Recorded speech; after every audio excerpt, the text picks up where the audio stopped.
think I don't feel much like a hero, though. Not at all. Before we start, maybe we'll have a word of prayer. I'd like to pray for you.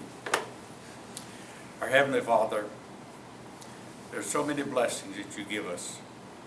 There's so many things that you praise down to us in addition to the saving grace of our Lord Jesus Christ. We recognize fully, Lord, that that is the most important thing we have, is His grace, the salvation that He gives us.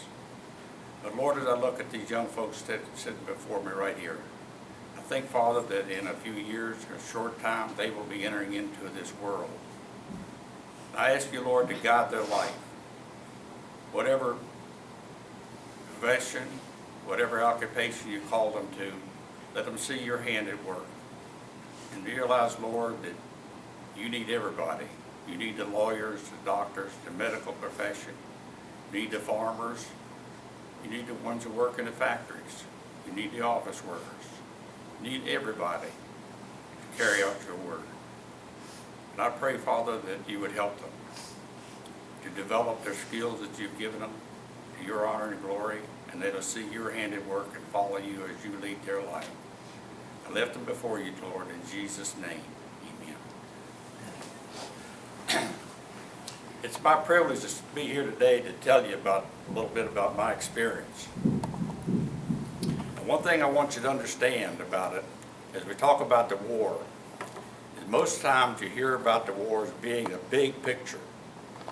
Normandy was about 50 miles wide. You heard about D-Day invasion. Well, the D-Day invasion took place June 6, 1944, and about a front of about 50 miles wide. Then the front throughout Europe after that were hundreds of miles wide. It was clear across France, Belgium, spread across the armies, spread across the many countries. But the real life that I experienced, my war was right there in front of me. So you can talk, I can give you my experience, and you can talk to someone else having been in my same outfit that I serve with, and you'll get a different story. The reason is because different things are happening all the time. We, while we're fighting the battle, do not see the total picture. We only see what's in front of us. And we have to take care of what's in front of us. So it makes a big difference when you're talking to different people. So if you talk to other people and get different stories, don't think one didn't know what the other was talking about. It's just they had a different experience. In the fall of 1943, I received a letter from President Franklin Roosevelt. And it started out, "Greetings, your friends and neighbors have selected you for service." That meant I was drafted. I didn't have a choice of what I was going to go in or not. I wanted to go, but I didn't act in time, so the President took care of it for me. He sent me a letter and drafted me. Once I was inducted, from there on, I was called a volunteer. Now, my pay at that time was $18.75 a month, plus my food, my housing, and my medical expenses, everything I needed. By the time I retired, I really got an increase. I was making $21 a month, plus everything else that they gave us in there. I spent my life on a farm, raised on a farm. So for me to be traveling anywhere or doing different things outside of the Roanoke Valley was a great experience for me. To travel from here to, say, Stanton, Virginia, you know where that is. That was a trip. I'd been somewhere. So now Uncle Sam comes along and says, "I want you," and he takes me, puts me on a train and sends us up to Maryland. And to me, I'd never been on a train before. I'd never been outside the state. So there's excitement that goes with this, even though I don't know what I'm going into. So when I get to Fort Meade, Maryland, there's where they issue our uniforms. And it seemed like the uniforms came in two sizes, either too big or too little. And we didn't have a choice. They just marched you down through a little corridor, and the people hand you a pile of clothes, and this was it. You got your overcoat and all your pants, your shirt, everything you had, all the same color. Nobody asked you what you needed or what you wanted. You just, this is what you get. That's the military way. After we finished training there, which was only there for about a week or so, we put on a train and sent down to Camp Cross, South Carolina for basic training. And at Camp Cross is where we learned how to really be a soldier.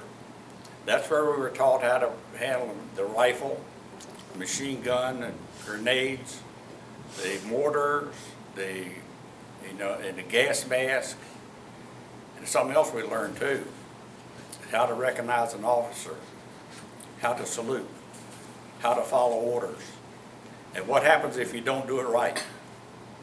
And usually what happened if you didn't do it correctly, you ended up with KP. You know what that is? Kitchen police. Well, the kitchen police means that you're the one that scrubs the pots and pans and cleans the fan in the kitchen and all the dirty work that has to go on.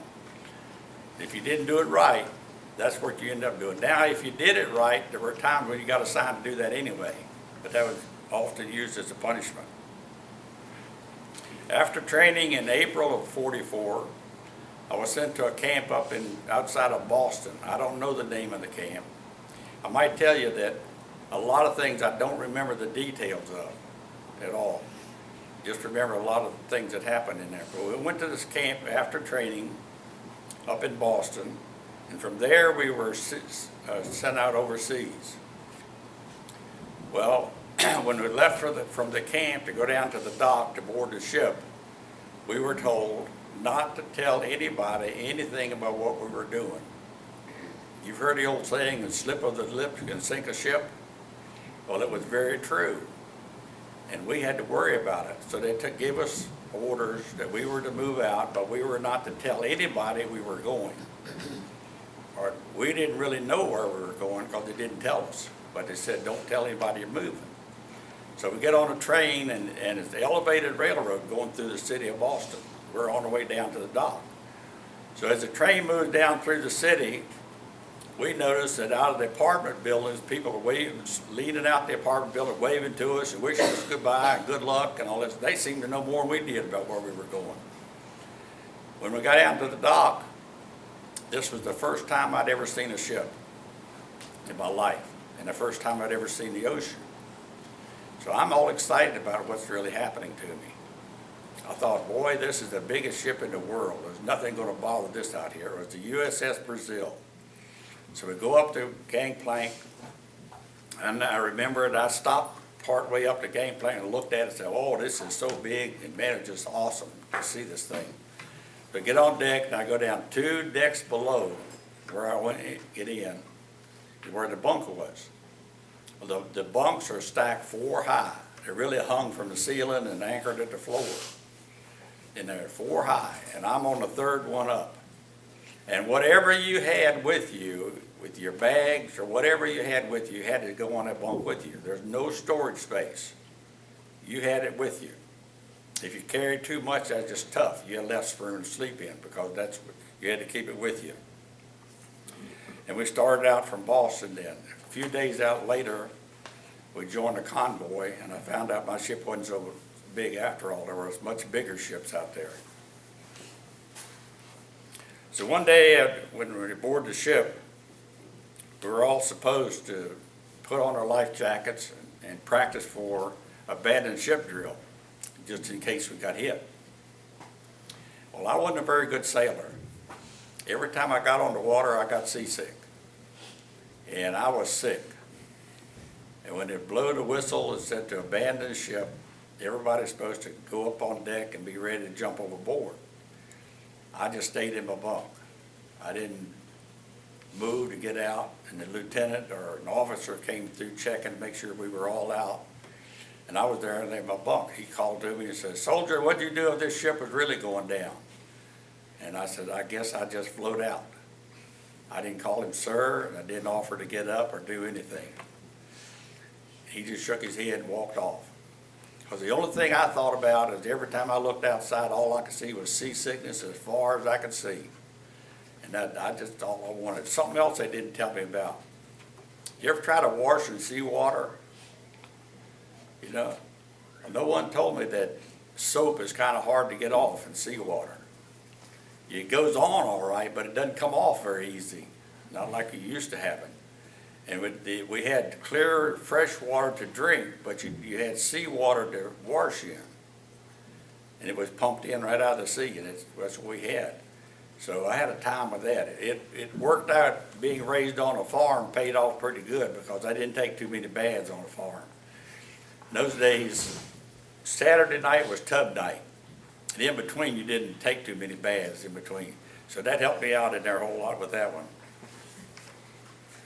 After we'd sailed in the convoy for a few days, the convoy closed up. I'm sure you've seen some movies of these things happening. The convoy came closer together. Now, why? I have no idea why they did it. But a rumor went around through the ship that a ship next to us was carrying nurses and a lot of women on board. And just like most of us guys do, they said, oh boy, we got to go see. So we all run over to that side of the ship to look to see what we could find out. Well, it turned out we shifted the load on the ship. So many of us went to one side, they tilted the ship. And I can remember looking back and seeing the deck of the ship on an angle.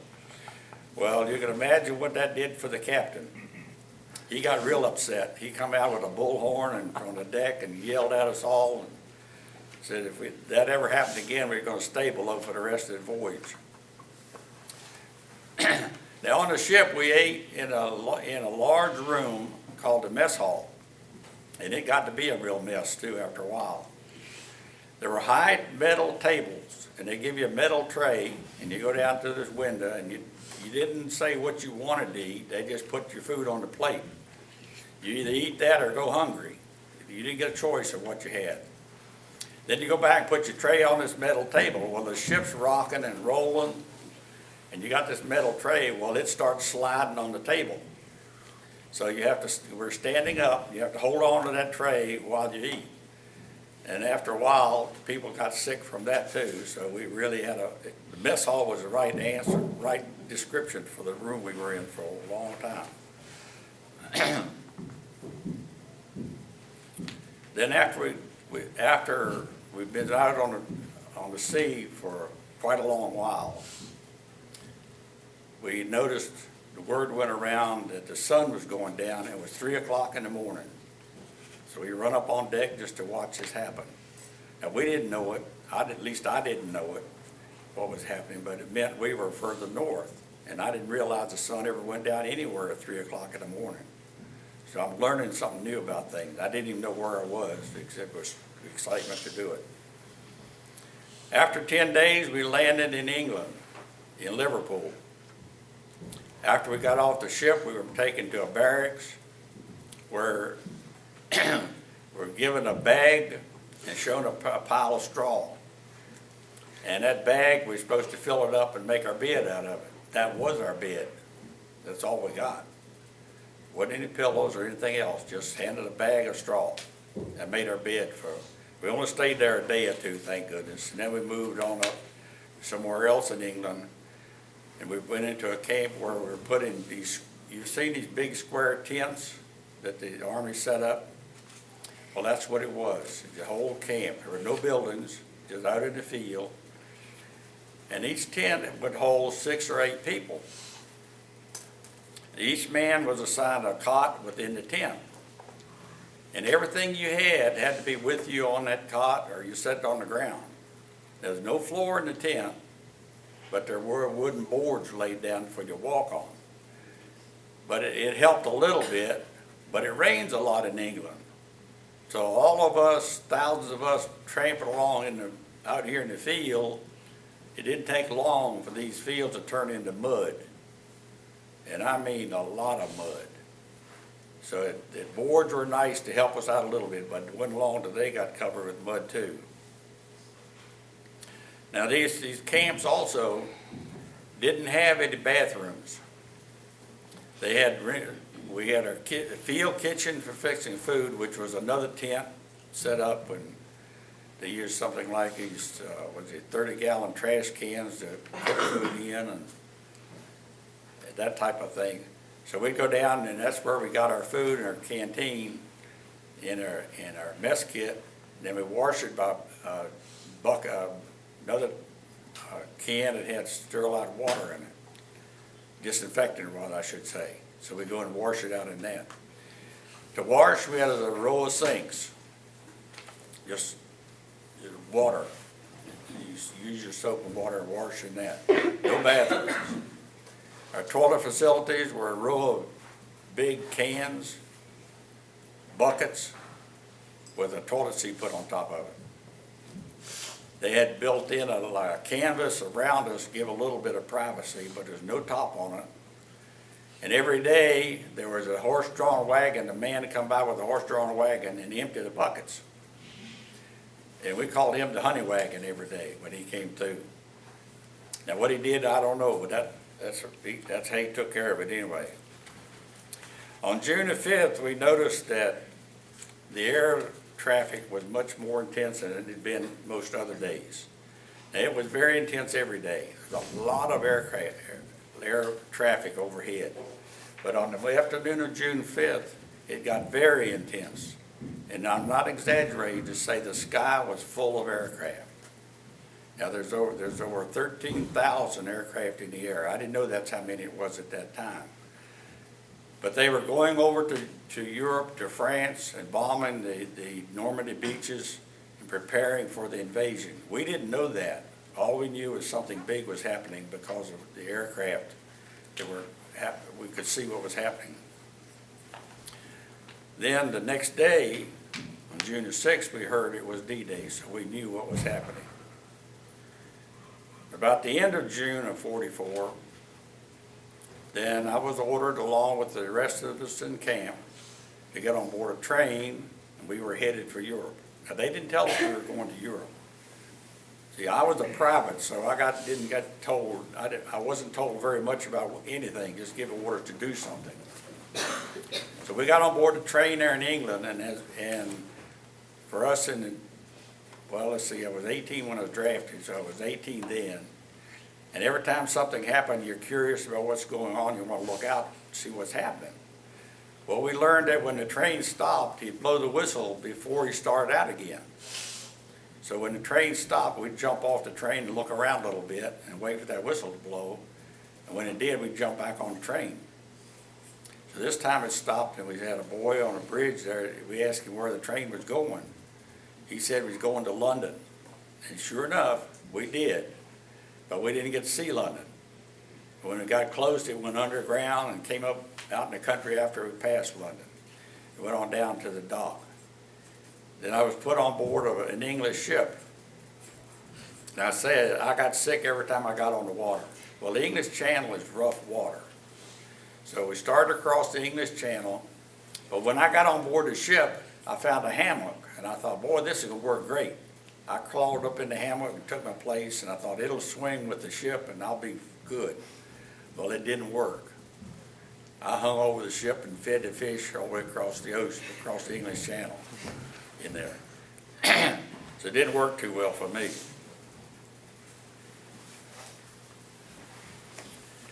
See, now when we arrived in France, the ship pulled up beside a concrete dock. And these are mulberries. They were called mulberries. In preparation for the invasion, they knew that supplies had to be brought in after the invasion. It had to take place or else the whole operation was going to stop. So in England, they made huge concrete blocks and actually floated them across the English Channel and formed a temporary dock there at Normandy for the resupply ships to come into. And that's when I got off the ship. We went down this rope mesh ladder down the side of the ship onto these concrete blocks. Then we walked in across the beach. I found out later that was Omaha Beach. I didn't know it at the time, but they had bulldozed a path through the debris.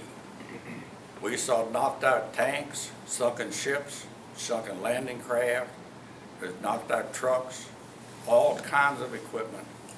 And they just took a bulldozer and plowed a path through all of it. There were no bodies there then. They had all been cleaned up when I went in.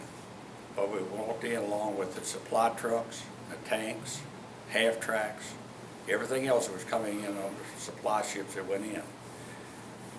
And we went into the hedgerow country. Well, let me back up just a minute before I get into that part of it. Went into Omaha Beach. Now that was I want to give you a little example so you understand a little bit about the enormity of the invasion took place on June 6, 1944. You have a feel for that. There were 5 task forces that made up the invading force. And these 5 task forces, where you get the names of Utah, Omaha, Gold, Juneau, and Sword from. These are code names that were given to the 5 task forces. You normally hear them referred to as beaches. Well, they were that portion of Normandy Beach assigned to that task force. So Utah had a portion of the beach assigned to it, and Omaha had another portion of the beach assigned to it, Gold, and so forth, all through that. So you had 5 task forces. You had over 5,000 ships involved. Now you get the enormity of this now. This is not a large area. This is a space of about 50 miles wide. And you've got 5,000 ships involved. And General Eisenhower said when you include the landing craft that went along with these ships, there were closer to 8,000 of them. You had aircraft of over 13,000 going in there. You had over 150,000 men involved in it. And troops killed that day was 4,413. That's one day, not the war or the whole battle, just that day. Total, that's without us plus the Allies. About 2,500 of those are Americans. In addition to that, you have about 12,000 that are wounded. All is happening in one 24-hour period. We start about 6:30 in the morning in there. Now there are many D-Days. Every time you have an invasion, there's a D-Day. D stands for the day of the invasion. So across the Pacific, every time they invaded an island, there was another D-Day. When they invaded Italy, there was a D-Day. But this D-Day in Normandy was the largest in history. The largest armada in history took place at that time. See, from Omaha Beach, we marched into the hedgerow country. Now here's where I joined my outfit. I was a replacement. We walked down through a narrow road between the hedgerows. Are you familiar with hedgerow? You know what I mean by that? Most people don't. So I got a little picture, if you can see it. I don't know if you can see it good. You notice the squares? These are hedges, where centuries ago people built earthen fences around their fields. And there's only one gate to go in, one opening in each field. And the battle that took place was in each of those places. Each field is a separate battle that takes place. And each field became a killing ground. Well, when I went into it, I didn't know that's what it was either, and I didn't even know that's where I was. But it went down between those hedgerows. Well, let me show you here better. But this little, as the hedgerow you see in the picture here, actually there's 2 hedgerows in each one of those. And in between the hedges, there's a little road, a narrow road. It just shows, it doesn't show in the picture because from an airborne. But as we went down to that, we found they came to an opening in the field, and it said, "Furrow, you go in here." So I did. And I sat down on a hole in the ground that somebody had dug. I didn't. It was already there. It was against one of the hedgerows. Well, our men had taken off all insignias, and you couldn't tell one rank from the other, and that's done for security reasons, so that the enemy can't tell which man is in charge. They look for rank, and they thought that if they took care of the man who was in charge, then the rest of us didn't know what to do. They didn't understand American ingenuity. So they took off all the insignias. This man comes over and starts talking to me, and we're talking about things back home, and I find out he's my lieutenant. Well, I've been in the Army about 6 months. I'm a private, and this man next to me is my lieutenant. Man, I'm talking to God here. This man is really big. So I stand up and start to salute him. And he stops me. He said, "You don't do that here. We don't salute him there." And you didn't call him sir either, because that would recognize his rank. And you don't know who's listening. And you see, the problem is, and I'm on one side of this hedgerow and somebody else on the other side of the hedgerow, maybe the German, he can hear it in there. So that was my introduction. My first introduction to the front line was something I never expected to see. It was a stake-bodied truck coming back from the front with bodies piled on it. I'm not exaggerating now. I don't mean the truck was full of it, but that's how they were hauled. Now you say that's the horrible way to do it. But just think for a moment what's happening. When they left Normandy, there was 4,413 bodies there that's got to be picked up. You can't do that one at a time with an ambulance or a hearse for each body. It's just impossible to do. There's too many to take care of. And battle does this. There's a unit within the Army whose job is to retrieve bodies. And that's all they do. Retrieve the bodies from the front line as they go through.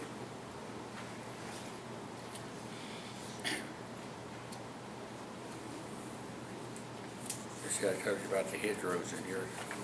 I lost my train of thought there.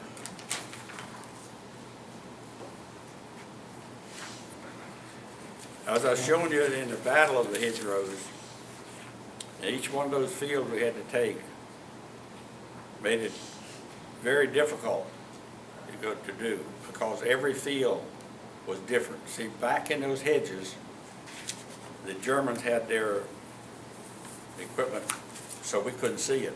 They could see us, but we couldn't see them. Can you see the picture? That's from one of the hedges. You imagine what happens when sitting from outside, when the gun barrel is sticking through those hedges, through the trees and stuff. But we couldn't see it, but they could see us. So every field we went into was a separate battle. Had to fight your way through it. We were in there for about 3 to 4 weeks doing that. In the process, we lost about 20,500 men, and there were over 99,000 that were wounded in the process of doing it. They couldn't get out of it. So General Bradley called in the Air Force, and they actually bombed their front lines. Now this sounds like a horrible thing to do, but there's one thing about fighting a war that you have to remember. The people are dispensable. The one thing that is not dispensable is the mission. The mission must be obtained regardless of the cost of doing it. He called in the Air Force to bomb the front lines, and that meant they bombed the hedgerows, right close to where we were. We lost about 300 of our own men in doing it. But he opened up the front so our armored equipment could get through. See, the tanks couldn't move through that, because if they go over the hedgerow, which they were able to do, they'd climb up, but they would go up in the air and they'd be exposed, so you could easily knock out a tank. So it didn't work. If they went down through the little narrow roads with the trees and the hedges and the banks on both sides, there wasn't room enough to maneuver. So they were just targets, and they couldn't operate through that. So they bombed that out so the tanks could get through. In the process also, our own boys used some ingenuity of their own and went back and took the hedgehogs out of the water, welded them to the front of the tank and put a point on it, and just rammed our way through some of the hedgerows. But it opened up so that you've heard of the St. Lo breakthrough. Well, that's what had happened when he bombed the front so the tanks could get out. After that, General Patton took off with his armored outfit, and he moved 30, 40, 50 miles a day. Before that, we're measuring our progress in a day by the yard. Sometimes not even going that. But once they broke through, he's running 40, 50 miles a day. Now, we in the infantry didn't move that fast. We were walking behind him. We walked about 20 miles a day. And this was not too bad, except it's in August it's hot and miserable because we're certainly dirty and sweaty and no clean clothes to put on, no way to take a bath or anything. But we came to town after town as we walked down across the country. And when we entered these little towns, if the Germans were not there, the people came out in force. They reached out to shake your hand, to touch you and welcome you in. We were the conquering heroes coming through. They gave you some food to eat. They just reach out and hand you something to drink. They wanted to do anything they could to make you feel good about coming in. Now, when you came across a town where the Germans had not left, it's a different story. There you had to fight your way through, and you literally destroyed the town. And I'm not exaggerating. The cities of Brest, the city of St. Lo, which are large cities, were actually turned into just piles of rubble, along with many, many others that went through it there. Now, on our way down to Brest, we came across an interesting little event that took place.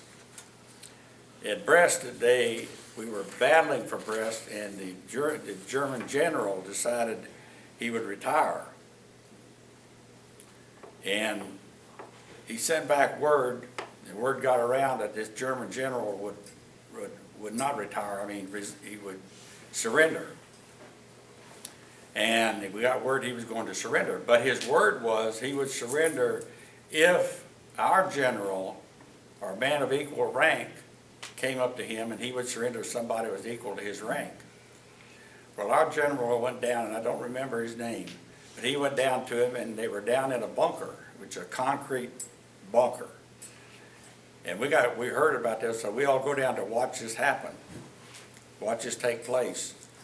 And when the general walks in there, he goes to the German general, and the German general says, "I want to see your credentials." Well, our general turned around and pointed to us behind it like this. He said, "This is my credentials. These are my credentials." And the German general surrendered. We had him anyway.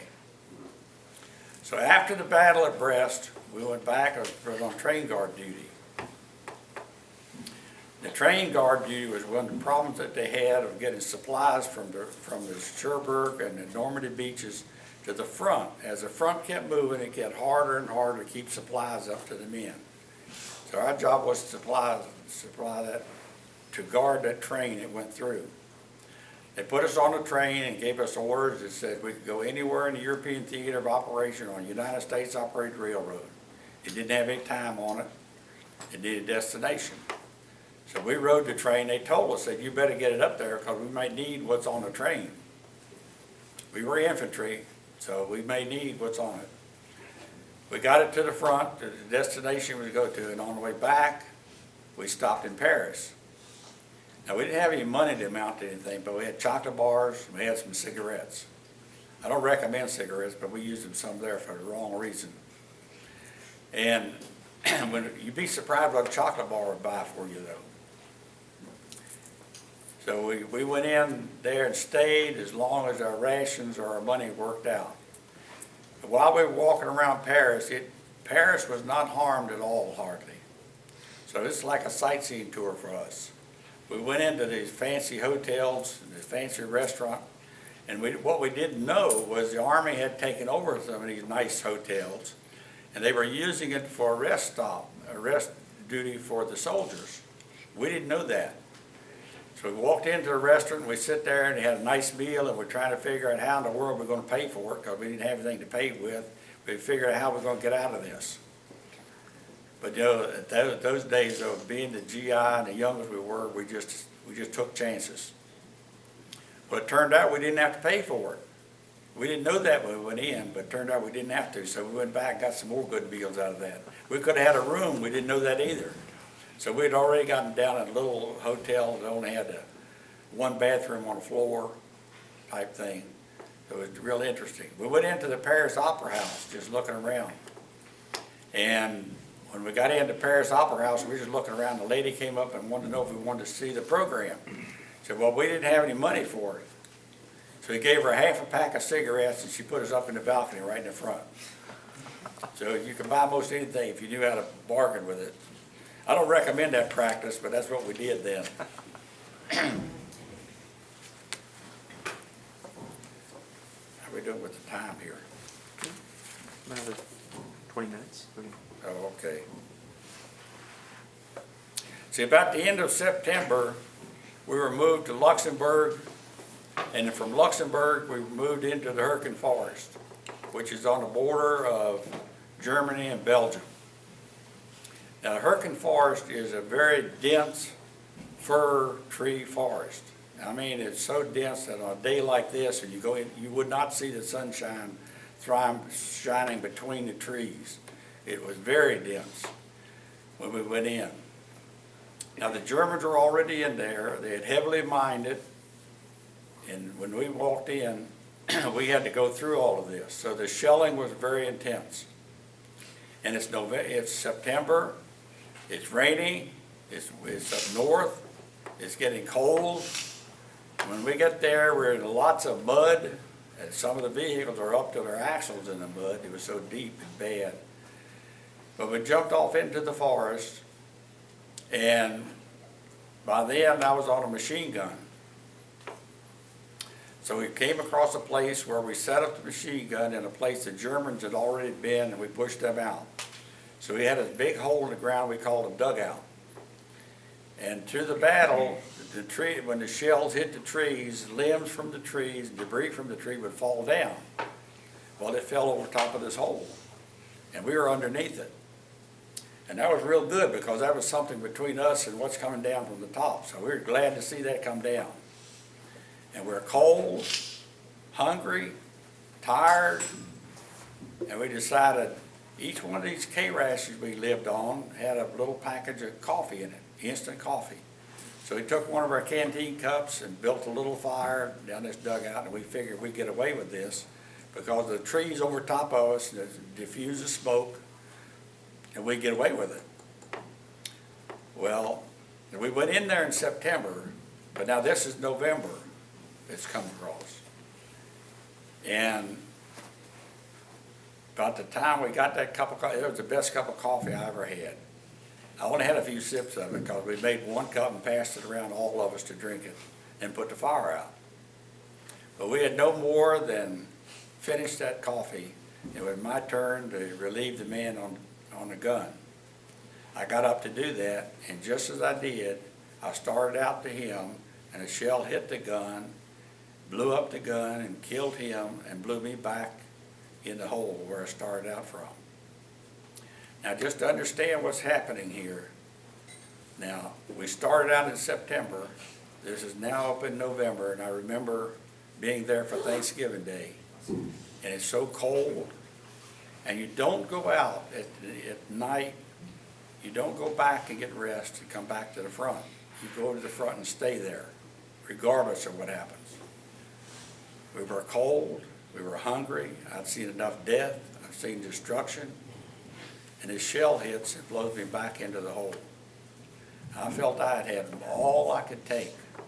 I can't do this anymore. One term is called for that is shell shock.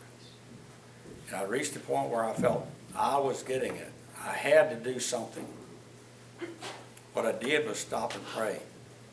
Now, I prayed before, but not like I did then that time. I didn't pray enough before, really. Not like I did then. And I prayed and I opened my heart to the Lord. I told him I was tired, I was hungry, I was scared, and I mean scared. I don't mean just a little bit. Really scared. And I can't do this anymore. I need some help. And I asked for help. The Lord heard me, and that night, the shells stopped falling close to us. I could hear them off in the distance, but not close to us. The next day, or a few days later, we moved deeper into the forest. And the shelling was heavy again. And when the shelling was going on, I had a slap on my buttocks, a real hard slap. And I got hit with a little piece of shrapnel, about the size of my little finger. Just a little piece. Well, my feet had been hurting me terribly bad. But then they stopped hurting. And I thought I'd just getting used to being cold. Well, when that shell hit me, I had to go back to the medic, and the medic said I had to go back to the hospital and have it removed. Well, I wasn't really wounded that bad. I walked back. Now, he didn't tell me this, but when he said go back to the hospital, the only thing I heard was I was leaving there, and I was walking. I reached down and unbuckled my pistol belt, my cartridge belt, dropped that, I dropped my pistol, my rifle, everything I had. The dumbest thing a soldier could do, but that's what I did. Because the only thing I was thinking about, I was leaving there. If I run into a sniper or an enemy on the way back, I had nothing to defend myself with. But I didn't think about that. I just thought about leaving. When I got back to the hospital, there was heat. I laid on the cot and my feet began to hurt again. And they began to swell. I began to find out then, the doctor told me my feet were frozen. That's why they stopped hurting. I thought I'd just get used to being cold. They were actually freezing. And for me, the war was over then. They took me back to Paris. For 3 days, they had to wake me up every time a meal came in. I had a bed, was out on a screen porch, but I was under a blanket. I was comfortable, and I was sleeping. My feet were sticking out in the cold, but I was sleeping. They had to wake me up for everything. Then we came on back to England, to the hospital in England, and from there went back to a hospital in New York. When we got to New York, there was the Statue of Liberty really looked good. We were home. And then from there we went into a camp, a hospital camp, and the Army really took good care of us. They put us in I don't know if you ever heard of orchestra leader Tommy Dorsey. You ever heard of him? See your teacher up here, he had none the rest of you are. Well, it was a big band era, and what I call really good music. And he was giving a concert for us. So they reeled down wheelchairs, bed with IVs hanging on it, any way they could so we could all enjoy that. We were wounded soldiers coming home, and they were doing the best they could for us, take care of us. Then they rolled something else that would be strange to you, is they rolled a table up beside my bed and give me a phone I could call home. You might have a lot of cell phones.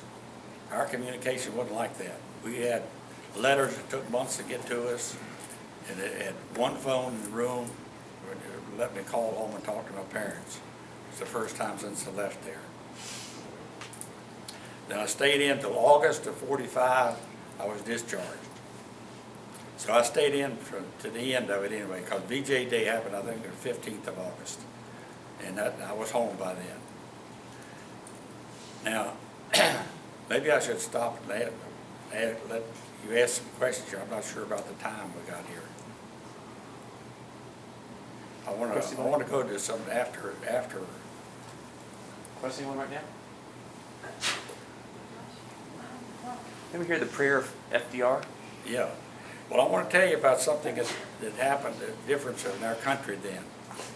I was asked by a student up in Chicago one time about the difference, and what was important. And to me, what's so important is I wish you had the opportunity to enjoy and experience the America that we had then. We don't have it today. One of the things that when we went in, we were given a Bible. This is the Gideon Bible. We hand them out yet today, but there's something I want you to hear in this that's quite different than what you hear today. What about one of you come up and read this? This is real fine print. Would one of you do it? So volunteer? Yeah, come on. You raise your hand, come on up. Yeah, go ahead. Come on. Need a good one. I want you to listen to this, because this, to me, is very important. Let me find here. I thought I had it there, right there.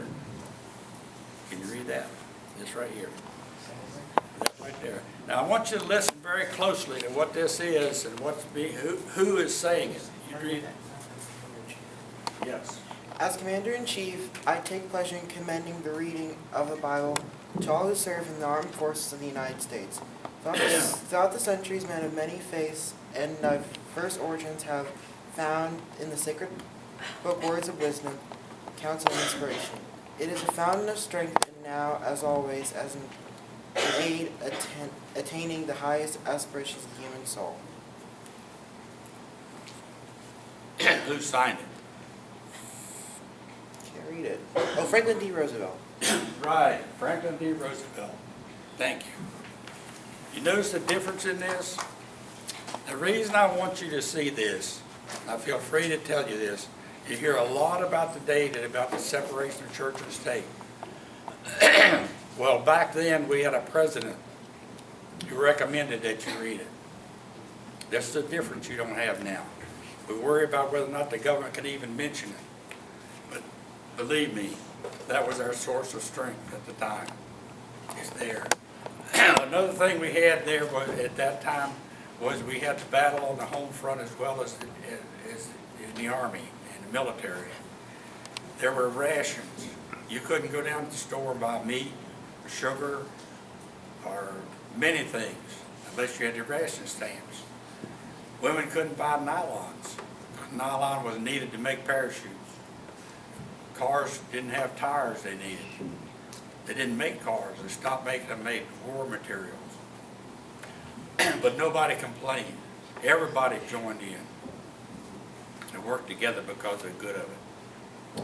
Now on January the 6th, you heard me talk about the D-Day that took place. Another thing that's really important, I think you'd hear. I want you to listen to a prayer that our president led our nation in on D-Day. You'll hear him there. Now remember who this is. Listen closely to his voice, to the words that he gives, the message that he gives in his message.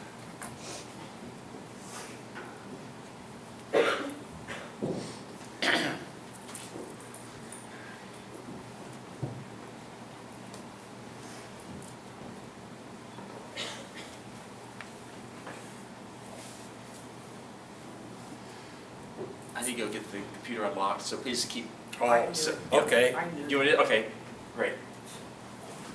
We've got his IT man here. While he's doing that, let me ask you a question here. Why do you think we fought World War I, World War II? For that matter, why did we fight any of them? Yes, sir. To help protect others, Pardon me? to help protect others who can't protect themselves. Okay, that's one good reason, but there's another reason too. Go about back here. Pearl Harbor. Okay, Pearl Harbor is brought up. What happened to Pearl Harbor? Yeah, that's right, but what really happened? Oh, you're not talking loud enough. These are old ears. Talk louder, How please. about behind you? Oh, well, we got bombed. Yeah, that's what happened, all right. But we were attacked, and when we are attacked, what is in jeopardy? Yes, ma'am. Your freedom, absolutely, your freedom. Up in Washington, D.C., in the archives, there's a great document up there called the Constitution of the United States. That's the one that guarantees your freedom, and that's what you fight for. When our flag waves, that's who we are. Don't ever stand back and let anybody put the flag on the ground, because that flag is you. And if they put the flag on the ground, they're putting you on the ground. So make them hold it up high. That's what we fought for. Think about this. In Europe, and through Italy, North Africa, Belgium, Holland, France, all these countries we walked over. We actually conquered these countries. In the Pacific, we went through island after island after island and actually conquered them. How many of those do we have today? You don't know? How many? 0. 0. Absolutely right. Why? We don't want them.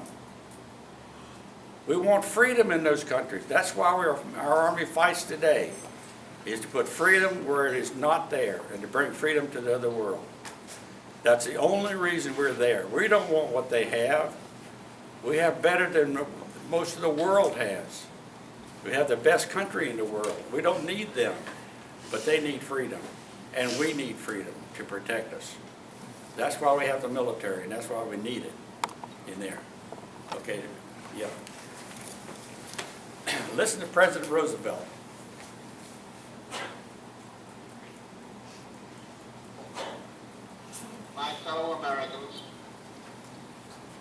night when I spoke with you about the fall of Rome, I knew at that moment that troops of the United States and our allies were crossing the Channel in another and greater operation. It has come to pass with success thus far. And so, in this poignant hour, I ask you to join with me in prayer. Almighty God, our sons, pride of our nation, this day have set upon a mighty endeavor, a struggle to preserve our republic, our religion, and our civilization, and to set free a suffering humanity. Lead them straight and true. Give strength to their arms, stoutness to their hearts, steadfastness in their faith. They will need thy blessings. Their road will be long and hard. For the enemy is strong. He may hurl back our forces. Success may not come with rushing speed, but we shall return again and again. And we know that by thy grace and by the righteousness of our cause, our sons will triumph. They will be sore tried by night and by day, without rest, until the victory is won. The darkness will be rent by noise and flame. Men's souls will be shaken with the violences of war. For these men are lately drawn from the ways of peace. They fight not for the lust of conquest. They fight to end conquest. They fight to liberate. They fight to let justice arise and tolerance and goodwill among all thy people. They yearn but for the end of battle, for their return to the haven of home. Some will never return. Embrace these, Father, and receive them, thy heroic servants, into thy kingdom. And for us at home, fathers, mothers, children, wives, sisters, and brothers of brave men overseas, whose thoughts and prayers are ever with them, help us, Almighty God, to rededicate ourselves in renewed faith in Thee in this hour of great sacrifice. Many people have urged that I call the nation into a single day of special prayer. But because the road is long and the desire is great, I ask that our people devote themselves in a continuance of prayer. As we rise to each new day, and again when each day is spent, let words of prayer be on our lips, invoking thy help to our efforts. Give us strength, too, strength in our daily tasks, to redouble the contributions we make in the physical and the material support of our armed forces. And let our hearts be stout to wait out the long travail, to bear sorrows that may come, to impart our courage unto our sons, wheresoever they may be. And, O Lord, give us faith. Give us faith in Thee, faith in our sons, faith in each other, faith in our united crusade. Let not the keenness of our spirit ever be dulled. Let not the impacts of temporary events, of temporal matters of but fleeting moment, let not these deter us in our unconquerable purpose.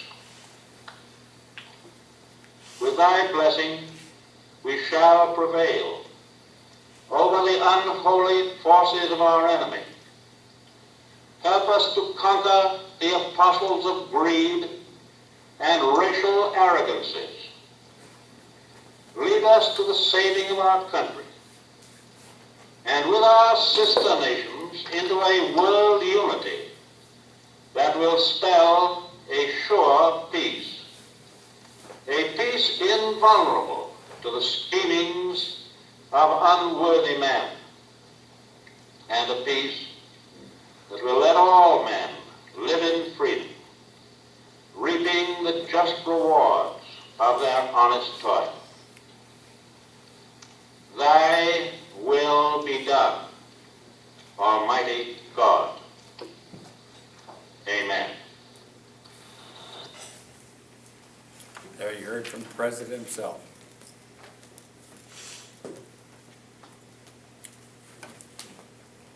Is there another clip on here, or that? Pardon me? Is there another clip on here? No, Okay, that's all. I just have to figure out how to turn it on. Any questions I can answer for you? Yes, sir. Did you say you left the war early because you were wounded? Is that what you said? Yes. I didn't say it because of, well, that's what happened, yes. What year did you leave? I didn't understand you. What year did you leave the war? Come back here?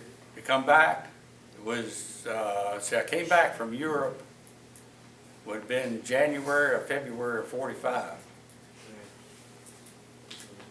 So, and then I was discharged in August of 45. So the war was actually over. What was really happening, the war was dying down then. Yeah. Yes, sir. Why is it called D-Day? D stands for the day of the invasion. You had a lot of D-days. Every